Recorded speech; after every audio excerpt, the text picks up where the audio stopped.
Good morning, or afternoon, or evening, or whenever you're watching this. I just got done with my morning meditation. I like to meditate in my car because it's nice and quiet and peaceful. And I wanted to share about an experience that I think would help with some interviews that you might be having coming up, or just whenever you interview, period.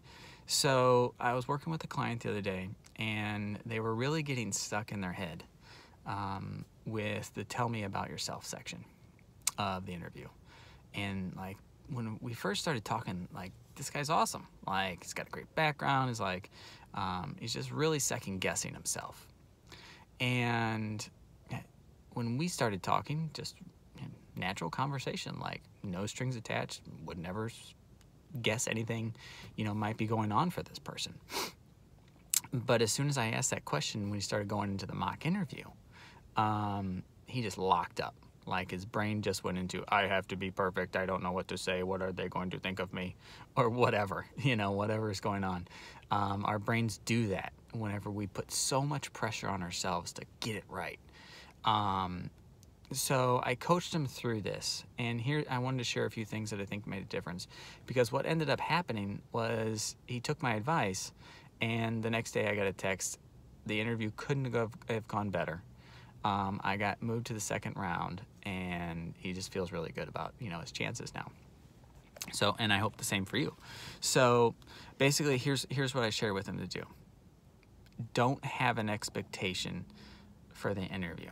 The only expectation you should have is to have a great conversation and really get to know the person, really get to know the company that you want to work for.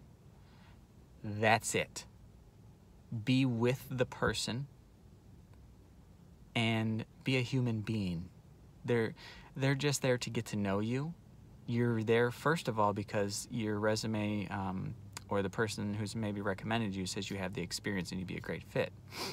Now, inside of that interview, they just want to get to know you as a person. Sure, there's going to be some technical stuff or things about, the job. They want to make sure, you have the skills.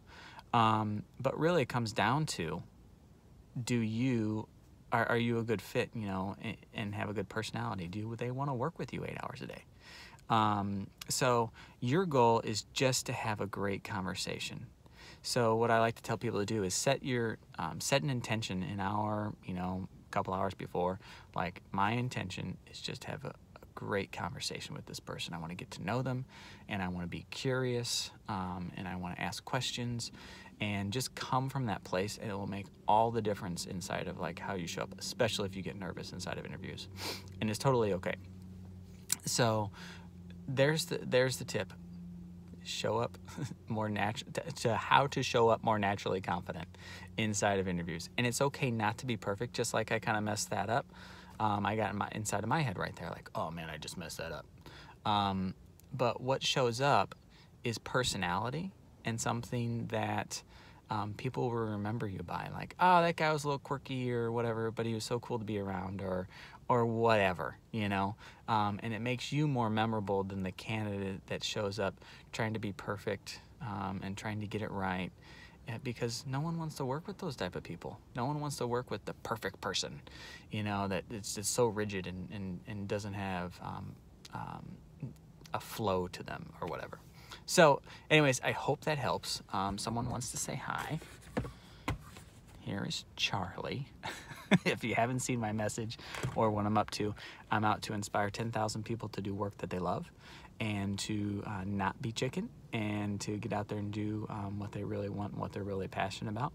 And if you guys need help, feel free to reach out. Otherwise, have an awesome day, and I'd say have a happy Friday, because I'm recording this on Friday, but I don't know when you're watching this. So whenever you're watching this, have a good one. Bye.